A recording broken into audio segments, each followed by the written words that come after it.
right, y'all. Been talking about this weekend, 420. You know what that means? No, most of you shouldn't know, right? Or do you? Yeah. Okay, look, this weekend we've got the National Cannabis Festival going down, and so we decided to bring in the founder of the festival, Miss Carolyn Phillips. Thank you so much for being here. Thank you for having me. Thank you for coming through because, you've been on a crusade for some years now, and the National Cannabis Festival just keeps growing. And what you all have been able to do as far as bringing awareness to so many people and what you're advocating for, it says a lot in the city. You've been like on the front lines now for a little while. It's been a long 4 years, but it's also really important here in D.C.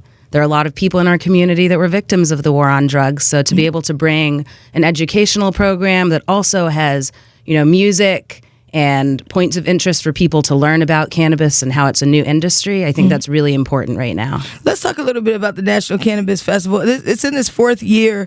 The first year, how did you put it together? What were some of the challenges you faced?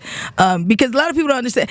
For the National Cannabis Festival to be in its fourth year, I think is such a big accomplishment in and of itself. So let's talk about the inception of it. Yeah, I can hardly believe that we're in year 4. The hardest part in year 1 was, to be honest, it was being a woman in all of this. A lot of people weren't exactly looking at me being like, that woman's going to start a cannabis festival. There aren't a whole lot of women also in the cannabis industry right now. We're working on that. But I think in year 1, a lot of people were trying to understand how somebody like me might be able to pull something like this off. Yeah. But it really was because of our community. We crowdfunded in the first year to raise some money to help get it off the ground. Then folks like you guys agreed to give us some time to talk about what we were doing, and that helped let people know what was going on at RFK. And the first festival would not have happened if it wasn't for our community. Now, what is it about the cannabis market that drew you to it? Like you said, you don't see a lot of women in it. So what kind of drew you to this? I think for me, being from D.C., when we saw legalization come into our city, we started to see a lot of really high price, like $700 conferences. And I grew up here, and a lot of my friends got in trouble for weed when we were growing up, and they couldn't go to college or they got kicked out of high school. And so knowing how weed has been in our city, seeing these really high-priced events coming along and not seeing the faces of like my neighbors and my friends in those rooms rubbed me the wrong way. Right. So I knew that I wanted to make an event that was affordable and accessible to everybody in our city, but would also help people learn more about how they can get into this industry so we don't get left out. Absolutely, because that's a big concern now at this point is that, a lot of, Jay-Z wrote about it. Many people have talked about, congressmen and women are speaking out about this, and the fact that there are so many black and brown people locked up for marijuana, and now they're going to legalize it, make it this $1 trillion business, and there are going to be a lot of brown and black people excluded from it. So can you speak a little bit to the policy aspect of, the National Cannabis Festival and how you guys bring together all these different worlds to have this discussion? Yeah, absolutely. So the biggest part of the festival, I think, apart from the music and all of our exhibitors, is our education program. On Friday the 19th at the museum, we have a free program. It's open to the public. It's called the National Cannabis Policy Summit. Just get in line, come on in. You can spend the day hearing from members of Congress, policy experts, and business owners so you can learn more about what is happening in cannabis. At the festival on the 20th, we have 4 different educational spaces. One where you can learn all about hemp and CBD. I know a lot of people have been hearing about CBD being like a wonder drug lately. Yeah, I just saw it on Fox News this morning. It's crazy. No, there's a quick difference there. CBD doesn't give you the psychoactive effect, but it'll give you all of the same medicinal effects that you can get from THC-containing cannabis. You'll learn more about that in the pavilion. So we'll be teaching people about that. We'll be teaching people about how to grow at home. You can do that in D.C., and if you can figure out how to do that, it means you can grow your own medicine and not have to spend money on it. We will also have a wellness pavilion where people will be learning from our DC dispensary owners about the medical program and how cannabis can be part of their wellness lifestyle.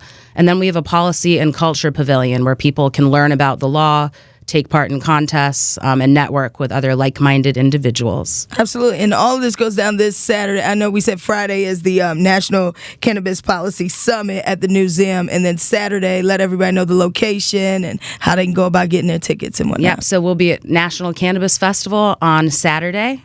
It's www.nationalcannabisfestival.com, and tickets are on sale now. Gates open at high noon. I knew, pun intended. Okay, high noon. And let me ask you too, Carolyn, before we go, can we speak a little bit to the importance of us getting on the policy side? I think there are a lot of us who are on the product side, okay, and I'm talking Black and brown people, right? We're creating product left and right, but I definitely don't think there's enough of us on the actual policy, legislative, business side. Like if you're in the stock, there are already like marijuana stocks, there are marijuana ETFs, getting us a little bit more knowledgeable, because not everybody needs to make the treats or make the products. Some of us need to get behind the businesses. Can you speak a little bit to how we can, I guess, get a little bit more activated on that end as well? Yeah, absolutely. That's really important, because right now we have states that are paying their bills with weed money, but we have brown and Black people who are in jail for paying their bills with weed money. So that's not fair. We have to get that right.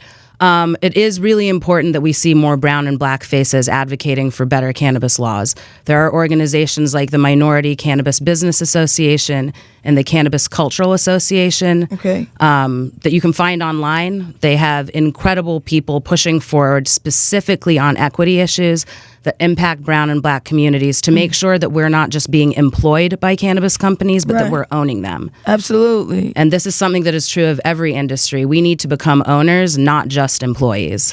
No, absolutely. And that's why I love what you're doing as far as getting the information out there and giving us an opportunity to connect with each other and educate ourselves, because that's kind of my concern, is that I see us making the product, I see us distributing, I see us becoming, as you said, employees when it's all said and done, because we know where all this is going.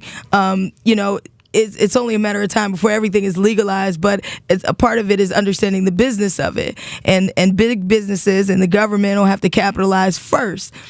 So making sure that we don't just end up the employees or the consumers, but also the business people or the investors as well. And like you were saying, as far as the law goes, we need to get in there and actually advocate for the laws that help our communities, because by the time the laws get passed and the businesses get started, we've already been left out. If you look at what happened with the .com boom, you don't see brown and Black faces, and you do not see women. And we can change that with this industry. It can be better than all of those. No, absolutely. I appreciate that. Well said, Carolyn Phillips. Let us know, how can we follow you or connect with you if anybody's hearing you in particular and wants to connect with what you're doing? Well, you can definitely find me all over the Facebook, Instagram account, and website at NATL Cannabis Fest. And then I'm also on Instagram at Caroline, CAROLINE, NDACITY. No one will remember that, but you can find me on the festival platforms. No, we're going to trust me, they will find you. They'll say, I'm sure they're listening like, oh yeah, I need to connect with her. So again, National Cannabis Festival is going down this Saturday. Get educated. Friday, we definitely, Zep, we should go check out the National Cannabis Policy Summit, because that's a great place to get information as well.